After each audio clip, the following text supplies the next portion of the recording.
What's up, guys? Welcome back to the podcast. Sorry about the little delay we had. Obviously, we didn't come up with an episode last week. I say me. I didn't come up with an episode last week. Obviously, everything that's been going on in the world. And plus, the podcast I was meant to be recording before everything was happening didn't happen. So I didn't have any content to put out. And plus, everything that was going on, I didn't really feel like it was appropriate to put anything out because the stuff we were going to talk about was just like completely irrelevant to everything that was going on last week. So I'm back this week with some more content for the tens of you to listen to this. So obviously the last episode was like a mad success in comparison to the other episodes.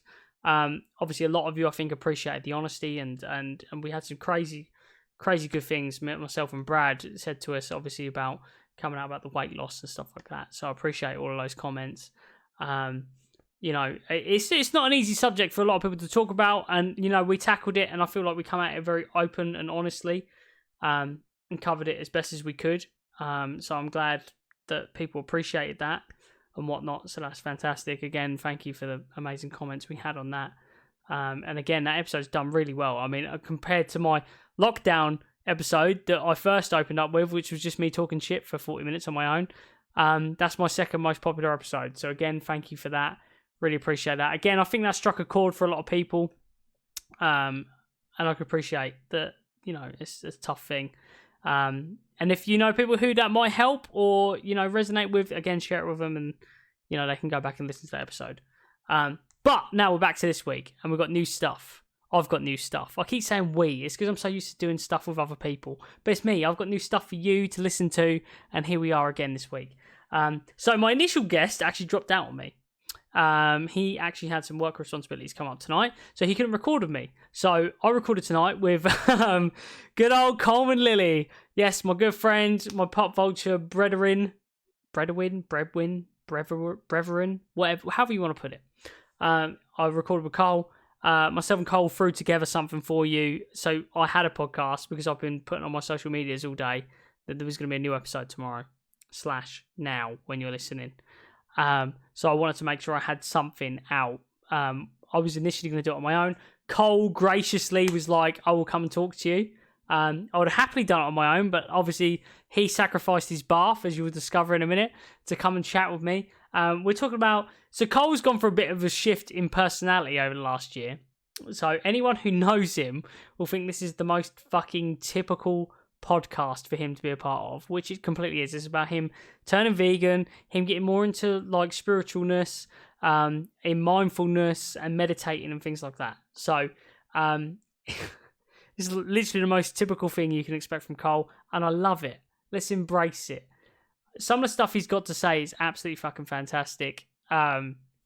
Cole's always been a fucking amazing talker. In Pod Vulture, we do call it Pod Vulture, whatever. In Pod Vulture, he has always been the more chatty of the two. I've always been the ha of the two. And I think he proves that in this episode. So again, hope you enjoy it. Here's another episode of the podcast. Do all the nice stuff at the end. Do a like and subscribe and all that. Again, thank you for listening. If you haven't, check out the previous episodes. And if you haven't, carry on listening to this episode as we go into episode 5, because we're back. And there's a drunken podcast coming at you next week, and I'm pretty drunk now, but who cares? Let's just fucking roll with it.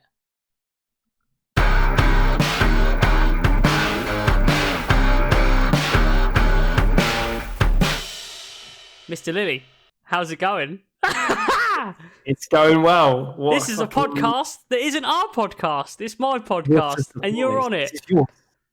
I mean, we did talk about doing this for a little while, right? How does that feel? Well, this is very impromptu. For anyone who's listening, Cole wasn't actually meant to be my guest tonight. He has very, very kindly filled in because my friend Dan was meant to be on to talk about the goods and bads of social media. We might touch on that. Who knows? We have literally no plan, guys. Cole's just here for moral support, and so's the Kraken. So verbal walk, so's the red wine. Yeah, I was supposed to be having a bath right now. And well there you go. Instead of having a deeply emotional bath, we're gonna have a nice, deeply emotional chat. Not bath together. Let's just put that out there. Not bath together, because the way you said that sounded like we were going to have no, bath. we're not in the same place. That's not allowed. Can't do that. You can legally now, as of today, stay in the same house with a loved one. Only if you set them up as your support network or whatever the fuck they're calling it, though, right? Oh, I didn't know that. Was that your next of kin? No, it's like no. So the way they've got it working is that, because I watched, they basically said that the way it works is if it's like a single parent or someone who lives on their own is allowed to see one other person. So yeah, like you. So like say you and April's situation, you can now legally stay in each other's house because you're on your own, basically. So she can come stay with you and blah, blah, blah. Just so that I don't go clinically. No, it was hilarious because when Boris announced it, he was like really beating around the bush. He was like, "Can they stay over?" He was asking the scientists. He was like, "Can they?" He was basically like, "I don't even know myself. I'm the fucking boss, and I have no idea." He literally hasn't got a clue because it's like, don't go to work, but go to work, but also stay at home. Oh also, yeah. don't spread the virus, someone asked the question. Someone asked the question as well. They were like, "How can our kids go to the zoo and see a lion?" But they can't go and get an education. Like, it's fucking ridiculous because obviously our friend Rosie as well is looking at getting married. She's supposed to be getting married in October, and she put a tweet out earlier which was like, if I can ride Nemesis at Alton Towers, but I can't get married, that doesn't make any sense. Yeah, but like at the same time though, it's because it does kind of make sense because they're saying the science currently says like you're less likely to get it outside. All this stuff is outside. Yeah. It's like in the zoos, they're like reptile houses and stuff like that can't be open; they have to be shut because it's obviously it's indoors. And also reptiles are hotbeds for coronavirus. Yeah, I mean, that's the word on the street, right? If you lick a lizard's asshole, then you will get coronavirus. Coronavirus originated from lizards. Yeah, a man licked a lizard, and now this happened. And that's it. It was in the same way that monkeys are responsible for AIDS, lizards are responsible for coronavirus. I still want to know who fucked a monkey. Like, I don't know. Who did it's either somebody had sex with a monkey or somebody accidentally got a little cut on their hand, and then cut a monkey. Maybe like a monkey spat in a dude's mouth, like at the zoo one day. Spat in the dude's mouth. He got AIDS. He was gay. Then the AIDS. They had a little like blood brothers pact with a. Is it bad we're making light of AIDS? I don't know. We're not making light of AIDS. We're just pointing that out at the front and center of this podcast. We're not making light of AIDS or coronavirus because it's taken a lot of lives. But also, don't go to reptile houses, kids. No, but like I say, going back to the point though, is it's indoors, transmission, blah blah blah. You know, heat, the heat. Yeah, exactly. Yeah, because from droplets, the sweat droplets. So droplets. That's what they say. You're a big fan of a droplet, aren't you? I don't know what I mean by that. I've had half a bottle of wine. This is for the guy who doesn't drink, by the way, people. So this is a lot of alcohol for him. He went down the wrong hole. He's letting loose tonight. So we've got no theme. No. So I don't know what we're going to talk about. I mean, do you know what's really funny as well? I keep thinking like I need to interject as if it's both of our podcasts, but no, I mean, you need to take me by the hand in this. It's funny because we spoke about having you on, but we were like, I said to you, it's like I won't have you on straight away because we do a podcast together anyway. So that's just weird. It's like, we do a podcast together, but here he is anyway. Just also very funny that we haven't plugged that, and yet every single episode of Pop Vulture, I plug you within the first 3 minutes. We're plugging that by mentioning it. It's being plugged right now. Okay. And plus, we broke the streak. So anyone who does listen to Pop Vulture as well, like we were on a nice 4-week streak, and then now we're not. So I mean, we have a tendency to do that with everything that we do. My antivirus is going to be in this video. It's fantastic. There's a vulnerability. Oh, wonderful! Everybody knows. Everybody knows now. It's out there. What you need. At least your computer's protected from lizards. It is. Those computer lizards. That's called a callback, and that in the comedy world is very good. It's very funny. It's very funny. It's a joke that he went back to. Laugh. By the way, applause from everyone now immediately. Yeah, we're having a good time. This is starting really well. This is high quality content, but again, so this is going to be like one of so the actual next podcast I'm recording is going to be a drunk is actual intentional. I can't speak. Fully drunken podcast. Are you sure you're not drunk right now? Well, I've been pouring some horrible messages and I just downed one because I was like, I need to. Did you lick a lizard? Yes. I'm just flogging a dead horse now, aren't I? Stop it! Like the lizards are gone. It's flogging happened. a dead lizard. The ship has sailed. So.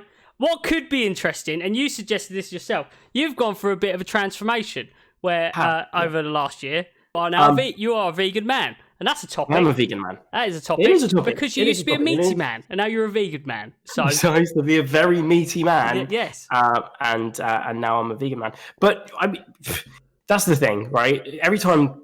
It's such a thing now. Whenever we see each other and whenever I see other people as well, exactly. Being vegan is very much a thing. And I know in the last podcast you spoke to Brad about like food and the perils of food and weight gain. There is big perils to food. Believe. There is big perils to food, and much as I can attest to, you know, I have been my weight has yo-yoed considerably over the last. Try not to burp down the years. Mic. Very gassy. Yeah, don't do that. That's gross. Oh yeah. But yeah, my weight's yo-yoed considerably over the last couple of years, and weirdly, like the one question that people do ask on a serious level, one question people do ask, now that I am vegan, is whether I feel better for it, whether that's morally or physically, and all that kind of stuff. I think physically, the easy answer to that is I do feel better. Like I do feel better. Yes, we've had this conversation, haven't we? Heavy. We have, exactly. But yeah, well, not like you should try it. I'm not militant, and no, and I'm very much, you know, you do you, whatever. Not of consequence to me. Your lifestyle, and it shouldn't be. At the end of the day, I mean, you know, it's a choice. So yeah, it is a choice, and it's weird because you look at me. Just over a year ago, I was fully like. Go and get a double cheeseburger, eat some chicken nuggets. Me and Coleman became very, very single very, very quickly together, and we went on a very, very alcohol-induced couple of months. Alcohol and meat. And yeah, so it was like, so the routine would be the weekend came, and then, and then basically we'd go out for drinks, get really, really, really, really fucking drunk, make fools of ourselves, and then come back to my place because we'd never be successful with any women, or very rarely anyway. No, and nor was there really the intention to be. Let's be honest, because no. You know, but also the fact normally that being lads, it'd be like, oh yeah, we used to go on a pool together. Mate, that was not me and Coleman. No, we're not me and Coleman. No, we'd go home together.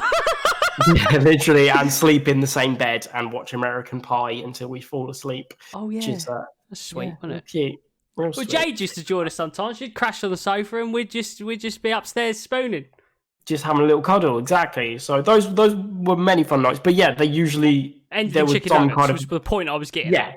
Yeah, there was some kind of chicken nugget situation involved in that. And so when I got into a relationship, like post that era, I got into a relationship with April, who is vegan. And not only is she vegan, she owns and runs a vegan cafe. And plug it. I'll Nourish Co. Sorry, I'll plug it. She won't care. She won't listen to this. That's fine. We'll plug her anyway. We'll plug her anyway. But everybody was like, "Oh, you'll be vegan. You'll be vegan." Yeah, whatever. Fuck you. Like, burgers are life. Meat is life. I'll get a peck. It's great. Chicken. Peck. Big up to Peck. And she's not militant in any way, shape, or form. She was fully understanding of the fact that I ate meat and would fully accept it. Well, like her family isn't vegan. You were saying at one point. No, it's not like her family's vegan, is it, or anything like that? No. So it was her choice, and it was her choice from an early age as well. So she went veggie from like the age of 6. Wow. And she's been vegan for about 11 years. So and back in the era where it was very, very difficult to be a vegan person, I got on board now, and probably touch on that in a bit, but like I got on board when it's okay, where it's a bit easier. But yeah, she wasn't militant about it in the slightest. But predominantly when we were together, I would cook vegan meals and we would eat vegan meals together because it was easier, and because, you know, me being the thoughtful boyfriend that I am, we'd be like, I'll make food that we can both eat and not make myself a fucking burger that I'm just going to smash in my face in front of you and all this shit. And I remember that's how it started. When you started doing that, I was like, that's gonna be you now. That's gonna be veganism. Yeah. This is it now. You're locked in, and my phone's ringing. I would, yeah, I know, I'm aware of that. That's annoying. That's fine. And yeah, I would always sort of rebuke you on that and be like, no. And after a period, I don't think I'd eaten meat for like a month or just slightly over a month, and at that point, I was like, I don't really see the need to eat it. And like, it hasn't been serving me up until this point. Yeah. Like, I don't miss it. The one thing that was the most difficult is probably the one thing that I cut out the soonest, and that was dairy. So I've always been convinced that dairy fucks me up, and it fucks a lot of people up. It's the devil. I disagree with that. It's not the devil. It's milkshakes are not the devil. Anybody that has like an intolerance or like anybody will tell you. I'm sure even you. I know people with lactose intolerance, milk or cheese or anything. Yeah, you have too much of it, it doesn't make you feel good. So I was like, right, before I'm cutting that out of my life, transitions onto oat milk. So cheese was always the hardest thing to find replacements for. Cheese will always be cheese. Yeah, well, cheese. I thought you were a fan of the vegan cheese now, or is that? I am a fan of the vegan cheese now, but only after I've shifted my perspective into. And I think with a lot of vegan food, you have to shift your perspective into going, right, this it's not going to be the same. Yeah, no. And there are so many reasons for that. Is because it's not trying to be the same thing. It's well, it is kind of. You know, some things are, some things do, but so long as you go in with the headspace that it's categorically. Well, it's not going to taste the same. Is it? No. Let's be honest. It's not going. Cheese without milk is not going to taste the same as cheese that doesn't use milk. To be fair, I had some very nice vegan cheese the other night. So it depends on what you get. It does fully depend on what you get, and it's the same. It's the same with anything. It's the same with like any kind of meat alternative. But we're digressing from the original anecdote. I just kind of got to a point where I was like, hey, I guess I'm vegan now, and just didn't continue buying meat, didn't continue buying cheese, and it kind of started to serve me, and it started to serve me really well. Like I feel better in my body, and I'm consuming more vegetables. So when you say you feel better though, because it's like legitimately like interested, because as much as we spoke about it, we haven't really gone that in depth because we normally end up in a debate. Yeah, exactly. Exactly. So when you say you feel better though, what like how do you feel better? Do you just feel like obviously you've lost weight and stuff like that? I know that, but I think that's just come from the change in your diet as well, because you've cut takeaways and stuff like that out. So obviously coming from, well, no, I haven't at all. Still probably have as many takeaways as the next person, but vegan takeaways. So yeah, but like what are you having from takeaway though? What are you getting, like noodle bar or something like that? It'll be noodle bar. It'll be Chinese. It'll be Papa John's. It'll be pizza. Like it'll be junk as trashy vegan stuff. Yeah. Oh, yeah. I didn't realise they did. I thought it was just Papa John's. There are so many vegan alternatives to things. No, I just thought out of the pizza franchises, it was just Papa John's. No, and Domino's will probably be jumping on the bandwagon pretty soon as well, to be honest, because you kind of can't be a business now and be seen to not have vegan options. Well, because at the end of the day, veganism is massive. It's huge. So, yeah, a lot of people and there is an argument that it's a fad, but we'll probably get onto that. Yeah. And so... Yeah, when you ask me how it makes me feel better, the only way I can really explain that. What is it like? Do you feel like you feel more active? Like obviously there's like a lot of like caveats that it could have. Like, do you feel more active? Do you feel more alert? Like, people when they change diets and stuff like that will often say, like I feel like I can wake up, I can get up early, I've got more go about me, I can get a better workout in, stuff like that when they shift things in their diet and change up what they're eating and stuff like that. To be honest, it was kind of the opposite initially. Over the first couple of weeks, it felt like I was more lethargic and a bit slower and a bit like not as engaged necessarily. Oh, really? But I think that was just I think that was kind of just my body getting used to the fact that it wasn't getting all of this stuff. Well, it's interesting you say that because, obviously it's totally different to becoming a vegan or whatever. But I've had a McDonald's since we've not been able to have McDonald's in lockdown and stuff like that. And I've had McDonald's on 2 occasions now since they've been opening back up, and both times it's made me feel ill. Yeah. Oh, and this is one thing that's like, huge as well. What the hell? Like, it's just totally not agreed with me at all. I've had other takeaways since we've been in lockdown, but like even burgers and stuff like that, it's been like Five Guys, and like Five Guys, don't get me wrong, it is still horrendously bad for you, but it's like fresh meat. Do you know what I mean? Compared to like a McDonald's burger. And it's like, it's that thing again of like where your body gets used to. So like what you're saying about changing to veganism, it's that thing of like your body needs to shift and get used to that. Oh, exactly. Your body will always need to transition and adapt, and it's a huge thing to just kind of go. I'm not having this thing that your body. I'm gonna have no dairy, no milk. The stuff that I've had for nearly 30 years. Boom, gone. You know, gone. Like that's, none of it. And I am at the point now, and not as much as April, but things. If things are accidentally unvegan, like it affects me, and it is noticeable. I will sort of start to pick up on the fact that I don't feel good, and my body will start to reject things. Yeah. Okay. And just I won't feel well. Say for example, something is fried in like meat fat instead of vegetable oil. Like I can pick up on that. Have you had an instance of that since you've gone vegan, where you had something that's been cooked in like meat and you've not realised, but you can tell because like taste or because of the way it agrees with you, disagrees with you, whatever? There have been accidental things where I'll buy an ingredient for something that I think is vegan, and then make it and then eat it and then be like, I don't feel right, and then look at the packaging and it either contains like milk powder or some kind of derivative of animal products. And suddenly I'm just be like, oh shit, well, I guess I'll avoid that for the future. But it is really hard. Like, it is really hard to just make sure that you're cutting stuff out, because you have to be super aware of the ingredients. Yeah, I was gonna say that's the thing that like drives me mad. That's not what I meant. The only thing that like blows my mind is like how careful you have to be, whether it comes to like eating some sweets or buying a certain drink or buying a pair of trainers and stuff like that. It's the stuff that I've noticed since you've become vegan, like how more alert you have to be, especially if you're very like strict with it, of like you don't want to wear leather and fucking waving like Haribo and shit in my face, and I'm like, and it's like I can't eat that. But then like stuff like that, you don't think of like the meat product that's in it because it's a sweet.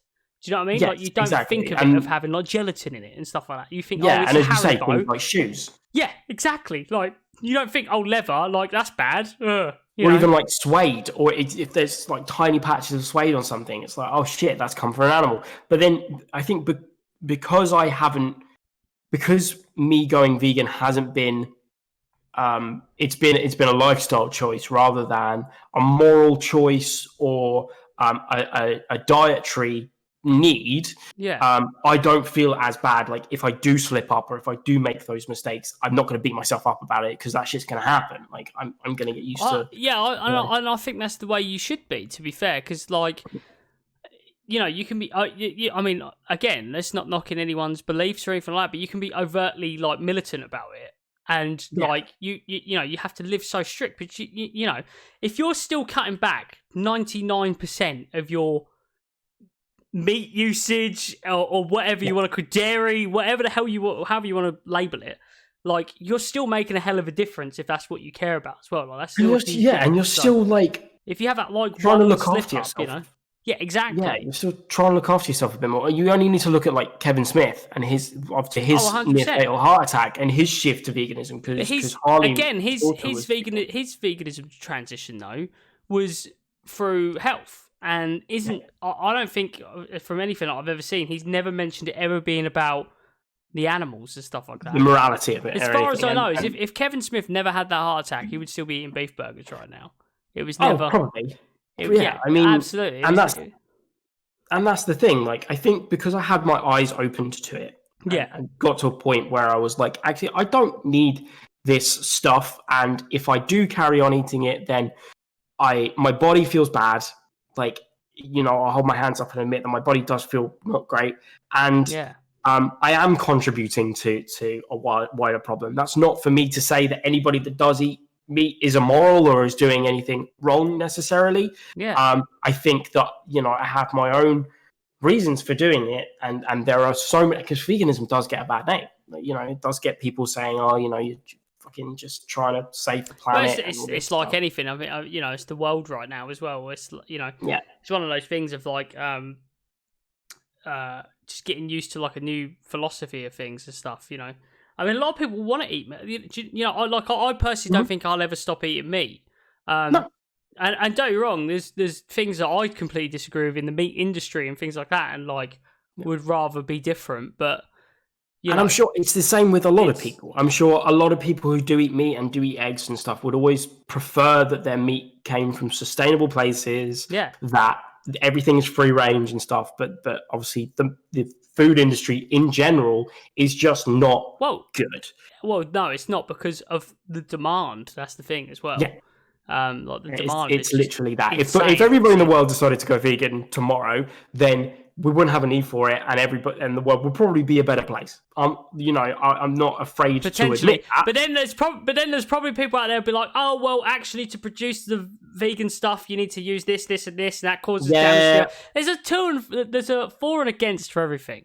There will always be those arguments and stuff. And all I can say is that, I've done this. And that's not the point we're trying to drive here. If anything, it's just a little look at what drove you into veganism and like the change that you've had and stuff like that. I mean, we were having this discussion we went out for dinner one day, didn't we? And I had a Philly cheesesteak and you had a Philly cheesesteak. But your Philly cheesesteak was a vegan chili cheese. I can't even say it now. Philly mushrooms. It was mushrooms, whereas mine was actual legitimate steak. And like to look at them, you would have thought they were both the same thing. Like to look at them from across the room or something. And like that sparked a conversation with us then. And I was, but it was again, it's mutual. Like you don't disagree with me eating meat. I don't disagree with you not eating meat. And it's like we both have our preference, and that's the way it should be. We can coexist, people. Is what we can. We can coexist, vegans and non-vegans. The world needs to be a more peaceful and happy place in general. But yeah, I mean, I'm not gonna dwell too much on it. It's just I do enjoy eating vegan food. I can eat as many fucking carbs as I like, potatoes, like that's fine. I'm happy with that. That's all that matters. No, that's all that matters, and pizza and stuff. And to be fair, in your defense as well, as I've had vegan food, and like you can have some good shit. So yeah, it's again not saying that it's eye-opening and all of a sudden you're like, I've got to go. No, this is the thing. It's like I ate that and I didn't think, oh my god, I need to be vegan now. No, but at the same time, you can eat it though and go, actually, this tastes pretty good. Yeah, exactly. Exactly. So I think anyone who gives it a rap of like, oh, it probably tastes like shit or whatever. Well, not just that, but I get riffs constantly in the group chat about, oh, Coleman's having breakfast, he's just gonna go and eat a leaf, or like all this stuff. And I'm like, that's fine. I think that's just playful banter from friends, though. Like, no one really, like, legitimately, though, no one, and like, it's not that no one cares, but no one cares that you're vegan. Do you know what I mean? Like, no one cares. No, really. Like, and I don't care what they think of me. It's just weird. And I can obviously attest because it's weird being your friend and come from the guy who would like be like, let's go get nuggets, let's go get a Five Guys and stuff like that. To all of a sudden you don't do that, and it's weird. And again, how many times have I forgotten about your veganism as well? Where we'd be going out for dinner, I'll be like, we'll go here for dinner tonight, and you'd be like, I can't eat anything there. And I'd be like, Nando's. I mean, Nando's was our thing. We'd always just go to Nando's and get some chicken, and it'd be great. And I'm like, cool, it's a chicken restaurant. There's not a huge amount of vegan options on the menu. Yeah. But we've worked around that. There are vegan options. You've had options. I mean, we went to the TGI Fridays, and they sold a watermelon steak, and it was the most preposterous thing I've ever seen in my life. And that's the thing. I think the world that we're living in. Don't know. It's dumb. I didn't have it. Thankfully. I know you didn't have it because if you did, it was like the same price as an actual steak. For a bit of watermelon that they char grill. That I don't understand. That's insane. The healthier option and the vegan options are quite often as expensive, if not more expensive, than the meat options, which doesn't make sense because you're not. That was actually ridiculous, though. Like it was literally a slice of watermelon that they char grill. £14. How can you charge £14-15 for a slice of watermelon? And when you go to the supermarket as well and you look at buying free-from ingredients and stuff that hasn't got milk in and things, I guess because there's more thought put into it and because they're trying to make these things more sustainable and they're more difficult for supermarkets to get hold of.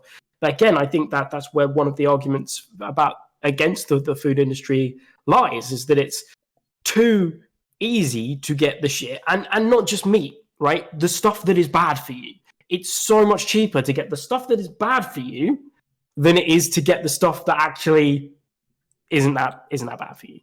Well, you yeah, have but to that's pay always more the way. to get stuff that's... But that's mass production, Yeah. sir. That's why. That's literally it. Like, yeah, but there's also that weird paranoia argument of like they're fucking injecting all that shit food with chemicals to alter your brain chemistry to make sure that you're part of this fucking system, and you're like all being shat on and 1984 and Big Brother.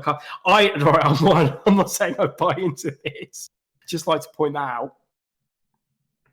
It's not me. But there are people that believe in that shit. And there are people that believe that fucking chemtrails are like there to poison. This is taking a dark turn. What? I mean, there are chemtrails? Chemtrails. So, like planes in the sky leave those little fucking trails in the sky. There's the argument against the fact that they should actually leave those because there's nothing in a jet engine turbine that should create those kind of patterns in the sky. When you look into the science of it, it's dumb, right? Because it's is this not flat Earth again? Because if it is, like, Jesus, it's kind of do you remember when I was a flat earther? Do you remember that? I remember when you were flat earther. I wasn't actually a flat earther. Joe Rogan podcast, and you went, actually, and I went, no, you're a fucking idiot. I never said to him. I was winding you up. I didn't actually believe the fucking Earth is flat. You maintain that you were winding me up. I don't know. I don't fucking believe the Earth is flat. Just saying. Like, I don't. Are you 100% sure on that now? Probably not. No. Are you 100% sure that it's not flat? We live in a disc world, Coleman. We don't live in a fucking... Turtles all the way down. All the way down. Exactly. No, I don't believe... Just to clarify, I do not believe the Earth is flat. That's not a thing. I haven't got enough Pepsi in this, but whatever. Whatever, I'm almost out of wine. But, we digressed a lot from... Oh. What? Flustered. You got fucking lash rash. That's what it is. You've been drinking too much rum. Probably. Lash rash, yeah. No, it's actually really hot in here. I'm going to undo a window. It's pretty warm in here now as well. Oh, there you go. So outside of being vegan, let's talk about the crazy shit. Talk about some conspiracy theories, shall we? No. Let's talk. No, that's not conspiracy theories. The other stuff you've gotten into of late, like spiritualism. Yeah, I say crazy shit. It's not crazy. Crazy shit. It could be crazy. I mean, it's subjective, right? No. Subjective. I'm going out with somebody. I actually find it interesting as fuck because, like, I will happily listen to an argument for or against anything, because I just find things interesting. It's not necessarily for me. I'm a very straight and narrow man. Like, you live, you die, the end. This is going to get into some seriously existential stuff. That's how life is now. Let's embrace it. Okay. So tell me. I will point out, though, So the other day, Coleman got me to do... what was it? Like a life chart thing or something? Human design chart. Chart. You never actually explained any of that to me. You got me to do it, and then you just left me alone. I did. So April brought her human design book round, and we did have a bit of a look at your human design. I haven't got anything written down now. I haven't got your fucking chart on me. You got my phone. I have. Yeah, but I need to fucking translate that shit.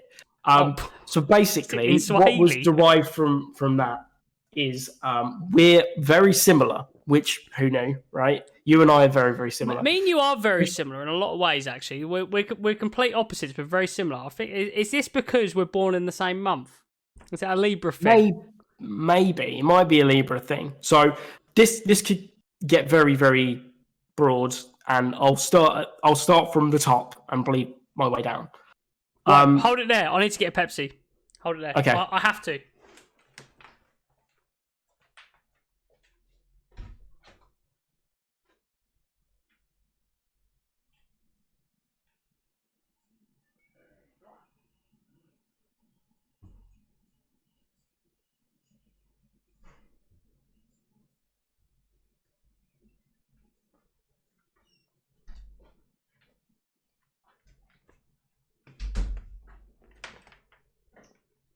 Oh, Lord, thank you for editing.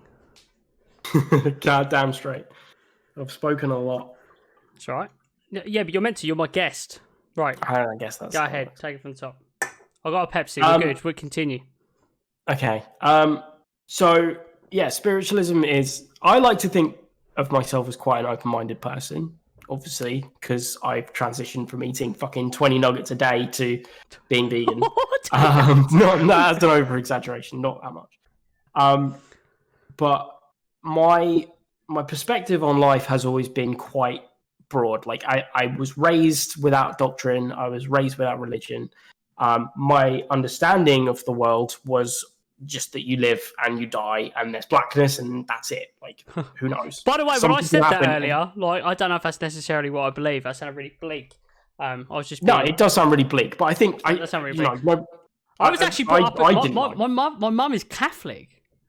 Believe it or not. Oh wow, okay. My mum's actually my mum is Catholic, and she believes in God and all that stuff. You weren't raised as a little Catholic. I used to go to Sunday school. Oh really? Yeah, I used to go to Sunday school. I used to cut pictures of Jesus or colour pictures of Jesus. You just rebel against Catholicism? No. It's very similar to you. It's like I'm very open-minded, and like as you grow up, you learn things, obviously, as you do. You learn new things. And like just growing up, it was just like this whole concept's a bit mad, and it's like, and it never sat well with me. Even when I was a kid, it was weird. Like I was strange when I was a kid. Like I used to have very adult conversations with like my mum and her friends. Like because I used to, like, her friends would be over here like late, just chatting and whatever, and I'd come down and they'd be having conversations about God, and I'd join in and just sit and listen. And it was just like, this is nuts. Like, this isn't, no. You know, some heavy shit to be chatting about as a little kid. Yeah, being like 10, 11, probably, no, actually younger than that, probably, like being like 8, 9. I have no idea. Yeah, and like, it's terrible weird because I was raised without religion, but my brother was baptized, but I never was. No, so I was never baptized. I was, I think I was officially Church of England, if that counts as anything. Oh, C of E. Yeah, like no, I wasn't anything. Like my brother, as I say. My brother had godparents. I don't have godparents. Yeah, I've got no godparents. No. So in effect, he is the angel child, and I am the Satan child. And I've always had this overarching thing growing up that is, I am the evil one, and he is the one that is God's little baby. But no, so I digress. Spiritualism is something that entered into my life. Being a very typical vegan and being in a relationship with somebody who's a very typical vegan. And it's very new age. Podcast. Everybody's going to be expecting this when they see your name as my guest. They're going to be expecting this is the subject matter. All of it. This is. I love it, and I love it, and I can't wait for everybody to listen to it. What the fuck is he on about? Cole's gone mental. No, but like whenever I looked at vegans as a non-vegan, there is a very easy route from veganism to, you're just a hippie fucking new age weirdo, like crystals and not showering and all this shit. You shower, right? And I shower. Yes, I do shower, and I shower. You're going to have a bath. Yeah, I remember. Yeah, I was about to have a bath. Mm-hmm. But I remember that. Being open-minded, getting into a relationship with somebody who's very into that and has been doing yoga teacher training, has kind of opened my eyes to new ways of doing things. And meditation was one of those things that I'd tried but couldn't get into. And meditation is a huge doorway for me into this kind of stuff. So I started doing meditation through Headspace, which is an app on your phone. And I'm trying to go into it. And I would always sit there and be like, I don't know what I'm doing. This is fucking dumb. Like, I'm just sat there, I'm listening to some guy talk about fucking scanning through my body and all this shit. Scanning through your body? Yeah, you do body scans. It's fine. You don't need to know about it unless you do meditation. But so I kind of gave up with it, and I didn't use Headspace again. And when I got with April, she has friends who run meditation sessions, and she was like, I don't know if you'd be interested, but you know, you are welcome to come along. So I was like, okay, I'll give it a go. Went down to one of these meditation sessions. And typical meditation, you're all sat in a circle, you're all sat on cushions and sat cross-legged, and there's candles in the middle and crystals and all this kind of stuff, and they talk you down into like meditation. Yeah. And after that first session, I felt different. Like, I felt better. And it's a weird thing to talk about because it sounds so wanky when you say, I felt better. Like, no, but this is the forum for it, sir. This is what we do. Discuss things. But that's what meditation was designed for, right? Meditation was designed so that you can feel better about things and let go of anxieties. And you know me, I'm a very anxious person. Yeah. It's easy for me to let the outside world in and to be depressed and sit on things and dwell on stuff. Yeah. So for me, going into that session being like, oh, I don't know what to think, like sat in a circle full of people, and then to come out and be like, actually, like, I feel good. I feel good about, you know, myself and what's just happened and all this kind of stuff. So it's like, okay, cool. I'll carry on with this. And I've been using Headspace now for a few months and going to meditation sessions, and obviously everything's now moved online, but doing online meditation sessions with April. And I did one yesterday, actually, that was really good. Like, you basically, there's sections where you sit in silence for 20 minutes. I was going to say, is it all silence, or is there like someone like talking the whole time, or so the time, or like, I've never meditation... done it. I listened to the Spotify have just done a thing which I listened out of interest more than anything. Yeah. They did like a mindfulness. Is it mental wellness or mindfulness, whatever they call it on there? It's on there, but it was playing music, obviously. It was obviously, but it was quite interesting how they've done that, because it was obviously tracks that you would listen to yourself. Yeah. The peaceful ones. Yeah, peaceful ones. It's not like, here's Slipknot. Here you go. Listen to it. Just throw you. No, here's fucking Wait and Bleed. But like that. So obviously with that, it's got like a guy talking. The one I listened to was a dude talking about making his coffee in the morning. It's just like, this is nuts. Okay. Yeah, but you look into things like that, and it does make sense when you think about it. So in terms of meditation, it was like talking through like the peacefulness of a morning, you know, and how the process of making your coffee and waking up and you know that. So. Yeah, and obviously I've mentioned spiritualism as a thing, but it's not necessarily spiritualism in terms of my belief in like a higher power. It's my belief that there is more to life, and there's more to the way that we perceive life. And it's very easy to call it closed-minded, but it's not necessarily closed-minded. It's just the way that people are brought up, and it's, you know, the way I was before. You're never really present with any given moment. You never really sit on it and experience life, and experiencing the reality of life as it is at any given moment is one of the hardest things to do, especially in modern day society. But meditation helps with that. And there are two parts of it. So there are two parts of my new perception, of my new way of understanding things, is that you can be more mindful and be more present and focused on specific moments. But you can also rely more heavily on being in control of your own thoughts and being in control of your own perceptions and the way that you see other people, and you see the way that other people see you, if that makes sense. Yeah.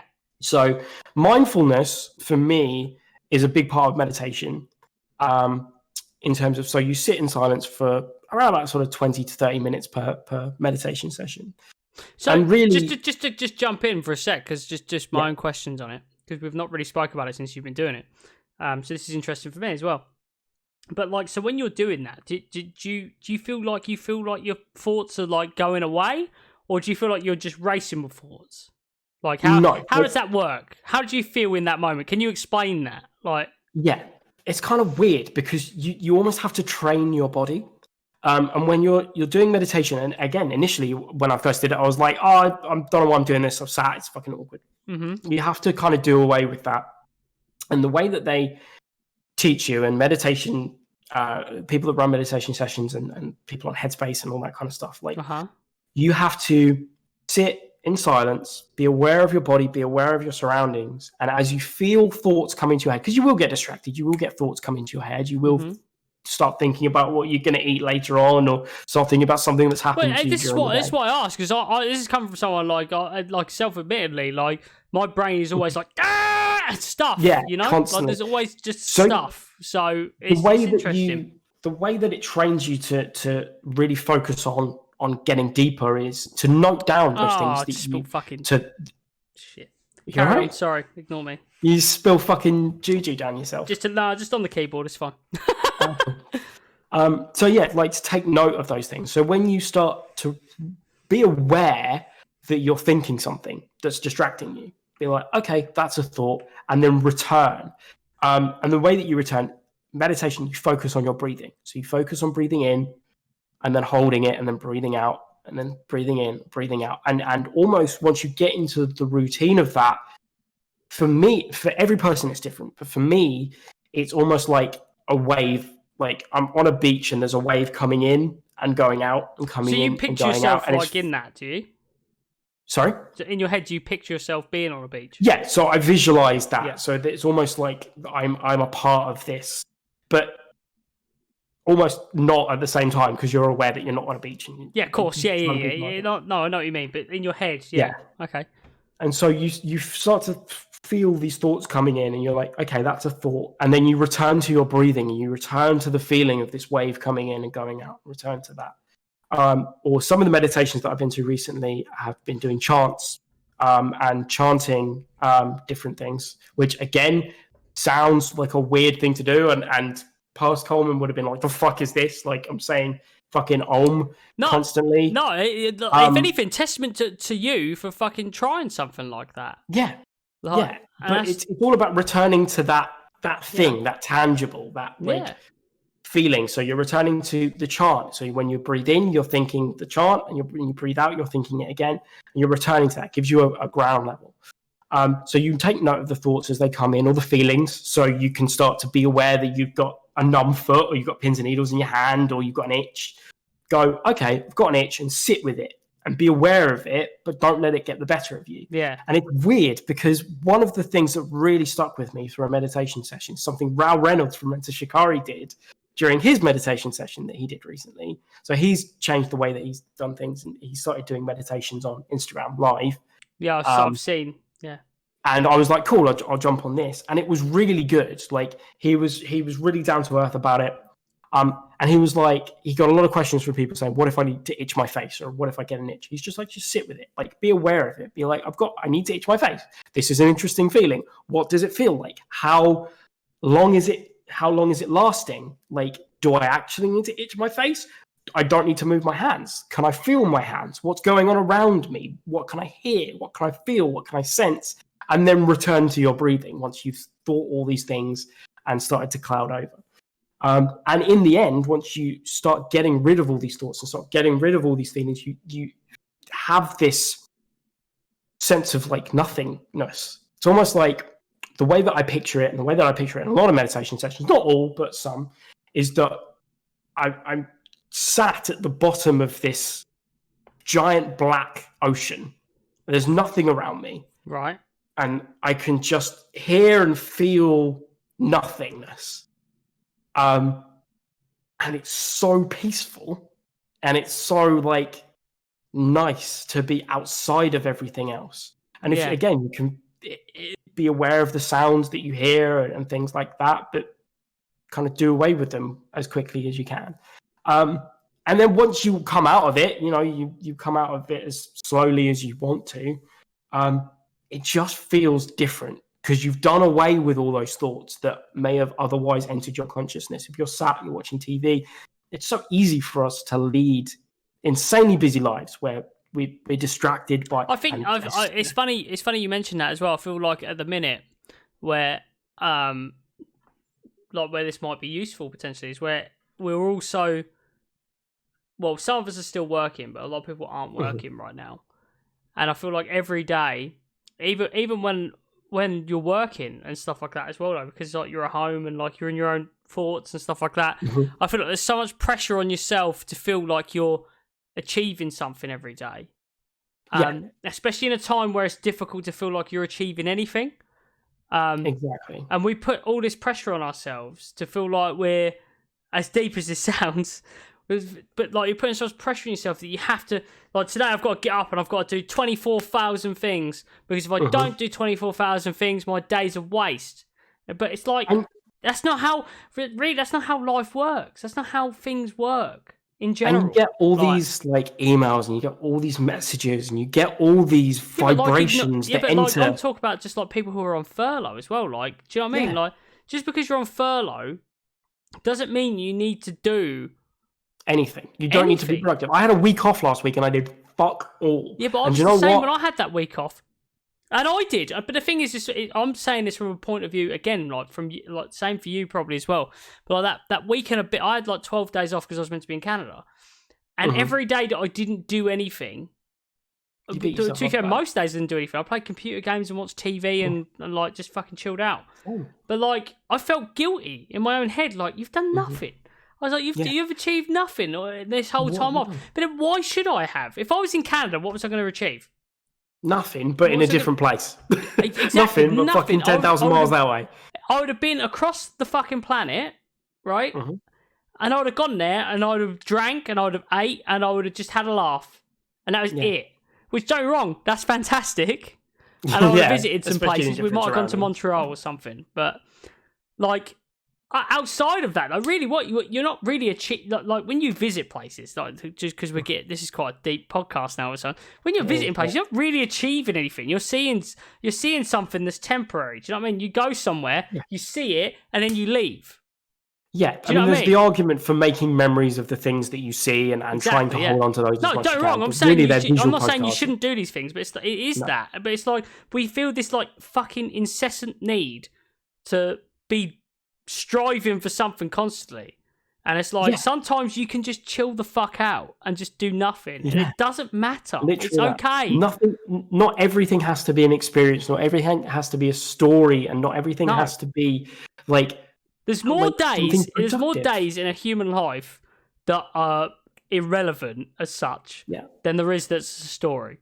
There's a lot of pressure to have an ambition around something as well. Like if you have that week off, then you should try and look and better yourself. And you look at what a lot of people are doing on social media at the moment, and they're posting things on Instagram about what they're doing during quarantine. Yeah, but I feel like that pours the pressure. That pours the pressure on as well at the same time, though. Yeah. Getting into the social media. It's so easy to feel like you're not to feel like oh shit, I'm not doing it. Like, oh shit, I'm not doing anything. Why am I not doing stuff? Why has this guy got a 6-pack and I've got fucking man boobs? Do you know what I mean? It's like why is this? Like, but that's not how life works. That's not how life works. I think really it's whatever makes you happy. And if like this, and again, this is getting back to your meditation now, bringing it back in. If you feel like that meditation is bringing you fucking more centered in your life, then why the fuck not do it? You know, like because it's just nice. I tell you what, just from like in layman's terms, it's just nice for an hour, a week, or just be quiet, however long, just to get rid of everything and get rid of all of those feelings and those thoughts, the anxieties about work, the thoughts about food and like your own body and all this kind of stuff, and just be in. It goes back to that thing that my mum has always said to me, because V knows best. And she does. It's like you've always got to look after number one, and number one is yourself, because no one else will. At the end of the day, as long as you can make you happy, the people around you will be happy and everything like that. So. And it's an insanely steep learning curve, because it's very, very hard to go from worrying about what other people are thinking. Like. You and I are very, very similar. You know, we haven't really spoken about human design, but it's very deep. I probably won't get into it too much.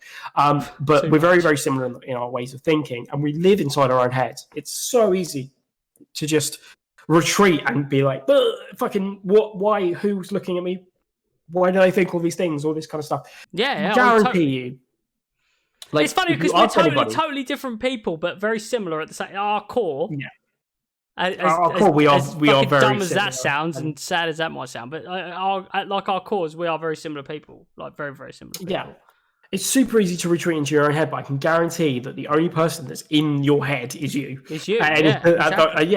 And so you're just beating yourself up over. But the thing is, it's like we'll sit here and we'll say this, and we'll both still do it over and over again. Oh yeah, again, you can't put your pressure on yourself when you do that. When you do identify yourself as doing it. No. I've had a real difficult week at work. Like I've been a bit anxious and a bit stressed and all this kind of stuff. And I'm aware of that. So long as you're conscious and so long as you're switched on and aware of it, there's the work that you can put in to really do better and to feel better and to sit and meditate for a little while.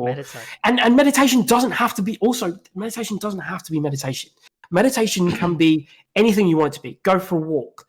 But when you're out for a walk, and this comes into the mindfulness thing, the mindfulness side of things, is be aware of sounds, feelings, smells, just everything around you, the way that the ground feels against your feet. That's one thing since lockdown that I have done is been going out for a walk more often. Yeah.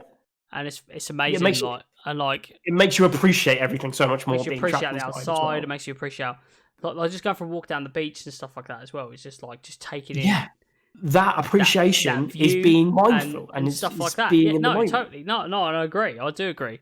And it's very therapeutic. Like, to be honest, it's like tonight. I was going to go down Frinton tonight, and just go for a walk down the front. But it was the weather was so miserable. I was just like, I can't be. I was like, I'm going to get soaked if I go down there. I won't bother. But like, it's such a peaceful little walk, and like, you know, and it's just funny because like you see the people down there as well and stuff like that, and it's just really just like, you know, it's just really chill.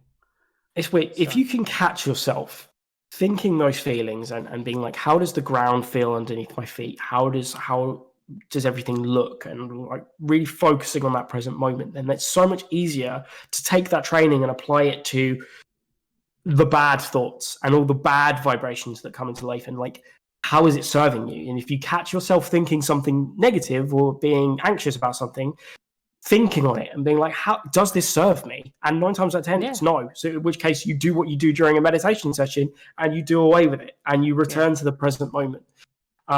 It sounds so wanky. That's the thing. Like, it sounds it does. And wanky, and like people will probably say the same thing to me. I imagine I'll probably have people message me after listening to this podcast and be like, oh, what's he on about? Fucking taken? Why were you agreeing with him and stuff like that? And it's like, well, because, you know, I know that I'm not going to get a lot of people agreeing with me and you know, whatever. I'm not going to be militant about it. Everybody has their own thing. I will urge you, if you can, to watch the Midnight Gospel, and I've gone on and on about this. That's for a different podcast. That's for a different podcast. Sorry, I have to send it. But no, watch the Midnight Gospel because they have so many frank and in-depth discussions about that exact thing. But that's hilarious at the same time. It's hilarious. Yeah, it's fucking bizarre and real fucking funny at the same time. But very, very, very mind-opening. And if you can, Duncan Trussell, the guy that created Midnight Gospel, also has a podcast called the Duncan Trussell Family Hour. And he speaks to all sorts of people. He speaks to yoga teachers, meditation teachers, occult leaders from like fucking Satanism, porn stars, like all these sorts people. of manner of people. Yeah. Yeah, just as many people as you can imagine. And just literally sits them down and talks to them about them and like their brain. And he has a really interesting discussion with Dan Harmon about meditation and about spiritualism, about like just everything in the grand scheme of things and how the world. Cool. I mean, really, that's what I want this. That's kind of what I want this podcast to be. Hence, like, I was open to chatting to you about stuff like this, because I'm not narrow-minded. It's like why we come out in the last episode and talked about dealing with weight and stuff like that. Like, I'm not being funny, but how many like dudes in their 20s would come out and just outright be like, I used to be fat as fuck. Do you know what I mean? Yeah. And like, just be... How many dudes in their... And just throw it out there. How many dudes in their 20s turn around and say, I'm vegan and I really like meditation, and this is a thing that, you know, I believe in. Don't get me wrong. We know there's not going to be like thousands of people listening to this, but it's out there. It's in the ether. People can hear this. And, you know, if it affects just one person... I've already had one person since I've started this podcast be like, I started recording videos essentially because you started doing it. And it's like, well, just do it. Like, you know, you got to do this is the thing, isn't it? You've got to do the things that make you happy in life. And if like for me, I enjoy this. It's good. It's therapeutic to be able to just sit and chat about something that's the funny for thing. An hour. I know. I can guarantee you're not going to go away from this podcast and go, oh, I've got to try meditation. Definitely not. And nobody's going to listen to this podcast. Nobody's going to listen to this podcast and be like, oh, I've got to try it. But that's the point. That's not the point. That's not the point we're trying to drive. My experience. Yeah, exactly. We're talking about your experience. You. It's not you telling anyone to go and do it. It's just you saying like, look, I like this and blah blah blah. Yeah. And like, if you fancy it, go ahead. If not, don't get me wrong as well. Like the way that I've explained it is very much my own personal experience, and it's a very rudimentary way of putting it into words. You know me; I'm not very good with words. No, you're very good with words. What are you talking about? It gets so much deeper, and it gets totally. You know, human design and astrology. astrology. Okay, you're Not confused. astronomy. Astronomy is science of stars. I was Astrology that's is different. like Yes, moon astrology juju. is the fucking Libra stuff.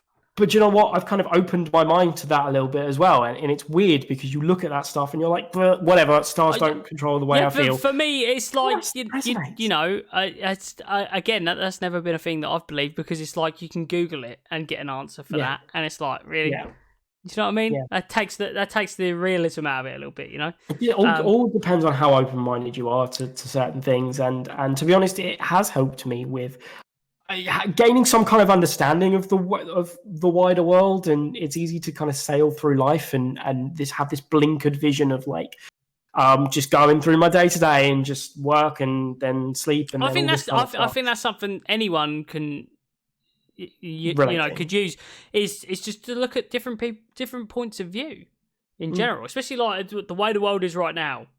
Like, yes, exactly. You know, adopting different. Not even you don't even have to apply that to your own life though. Just looking at a different point of view is so beneficial, because you just learn. Do you know what I mean? That's one thing I've always loved, is I've just always loved like learning things. Do you know what I mean? As dumb as that sounds though, but like that is just it. It's just like seeing what people think about something. Seeing everybody's getting an education now. Everybody who is white, like full stop, is getting an education now in what it is like to be a black person, and it's something that has been that people have probably been obtusely aware of, but not chosen to really think about. Yeah, exactly. Yeah, and now everybody is having the same education. Everybody is learning, and it's a really great. And obviously, it's not a great feeling, because obviously black people have been oppressed for many, many years, but seeing what is happening and seeing the transition there in the way that people perceive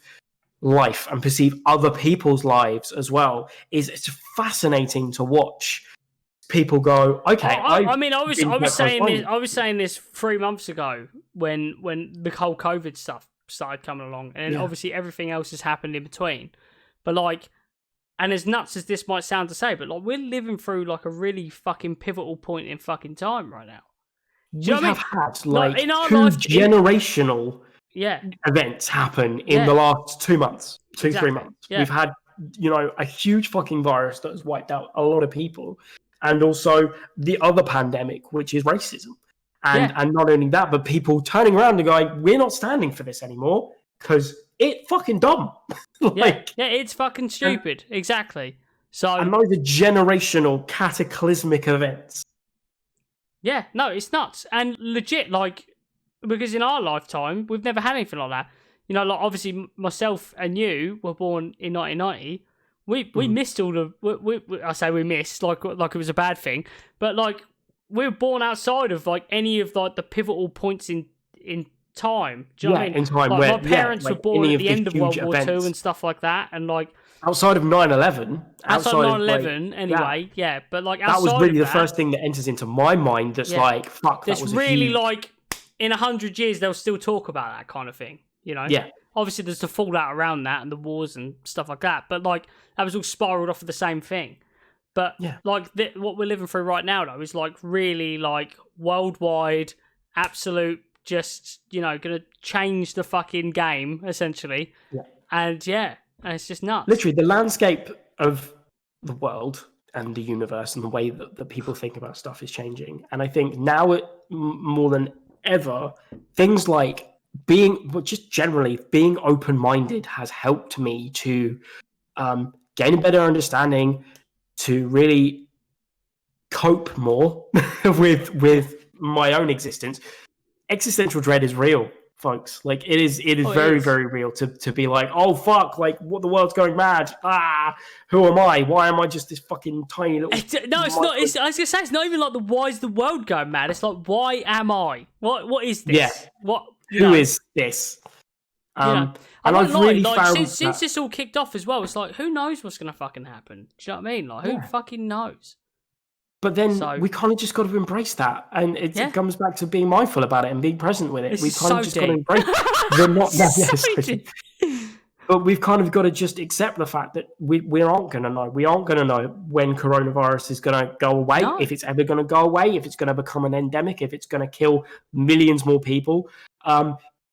is racism gonna stop? I doubt it's gonna stop. There's still gonna be racists. There's still gonna be people that have opposing views. It's not gonna be an overnight thing. That, I mean, No, but not only that, but like, people aren't just gonna en masse flock to the same understanding, the same perception, and the same. No, but again, but being like a person who's like fucking, like, this is just a nuts time. It's just nuts seeing the reaction to just the fucking world, and like, it's fascinating at the same time. Like, yeah, it's darkly, morbidly fascinating. Yeah, exactly that. Like, don't be wrong. I'm not saying anything that's happening right now. No, it's horrible. Good. It's horrendous. Like, one of the worst things that anybody could ever see what we're in their actually life. living through right now is like, take me back a year.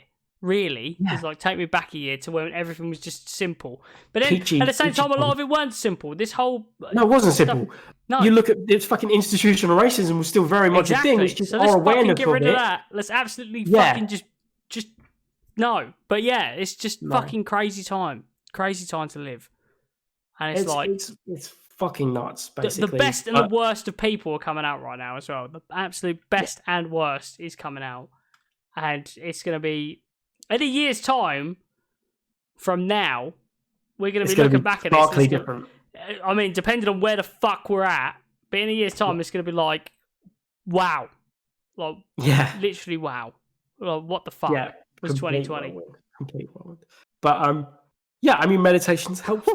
That's my main thing. Going back to meditation.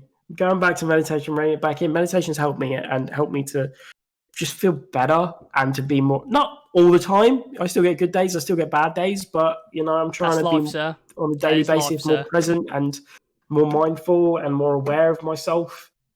Being vegan, I feel better. The food is you can make really great vegan food. Go down to April's Cafe. I urge anybody to go down there and say that the food isn't amazing, because it fucking is. And like, vegan brownies as well. I've had vegan I've had vegan brownies, vegan Rocky Road, vegan nachos, and vegan fajitas in the last week, and all of them were fantastic. So I will defend that for you as well. Even Ginge, who is James Thurston, fan of the show, James Thurston, fan of pop culture. Sorry, probably more likely. He'll listen to this because you're on it. Maybe, who knows? He will, because he's ginger. But he is a fan of oat milk now, or not a fan of oat milk. He doesn't mind the way that oat milk tastes in a cup of tea. And if there's anybody in this world that comment, if that comment comes from Ginge, when I was really losing weight, like, fuck milk, I used to drink black tea. You're wrong. You've gone wrong. No, but I liked it. It was fine. No, you're fucked, mate. When I was hardcore on like not having any like fats or anything like that, I had no milk. Get out. Legit, this Irish guy I used to work with, Les, very nice man. He was like, "Don't put any milk in your tea," and I was like, "Okay." Put one sweetener in. Boom, lovely. You've gone wrong. English breakfast tea needs milk. Earl Grey. Weird tangents. Earl Grey is very nice with milk. I will argue that point until I'm blue in the face. Everybody's like, should have Earl Grey with milk. Fuck you. I don't care. Earl Grey, you should not have a milk. Oh, it's so good with milk. No, it's not. No, I've had it. That's a lie. Cool, hiccups. But yeah, any other black tea, herbal teas, I get. I obviously don't have milk with herbal teas because that's weird. To be fair, it's a long time. This is a few years ago. I don't know how I got to that point. I think it was because I like weaned myself off of milk. Like, I'd have like a dash, tiny little drip, and it was like none. And then it was like I got used to it because I was essentially like there was like the tiniest little bit of milk in my tea to nothing, so it was okay. No, see, I can't. It's a mindset. I'm not a huge fan of tea anyway.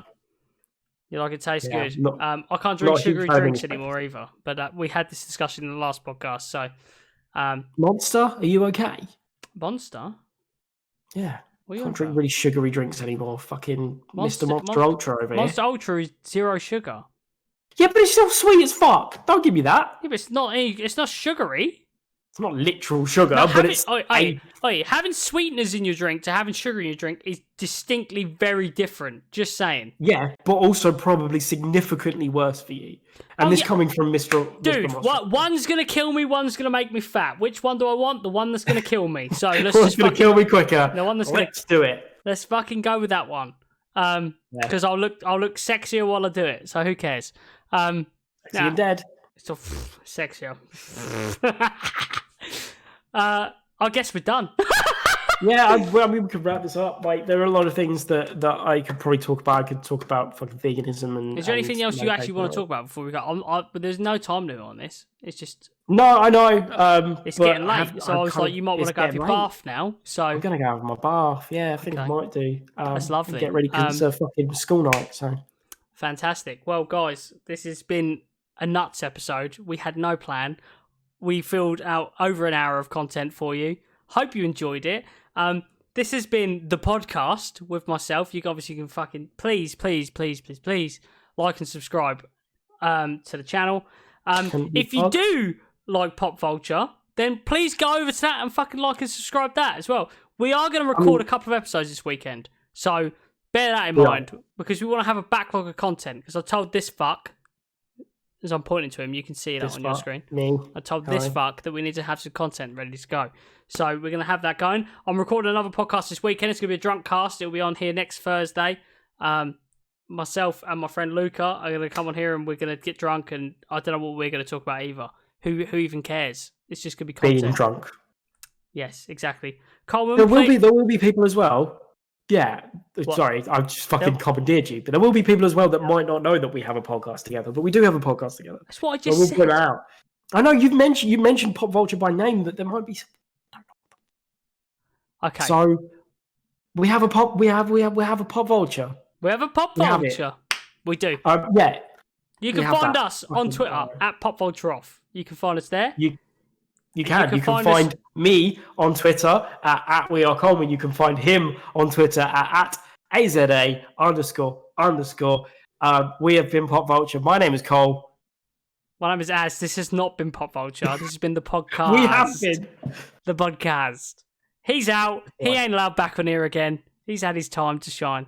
We'll see you on Pop Vulture. I'll see you next week. I'll be drunk again. I'm a little bit drunk now.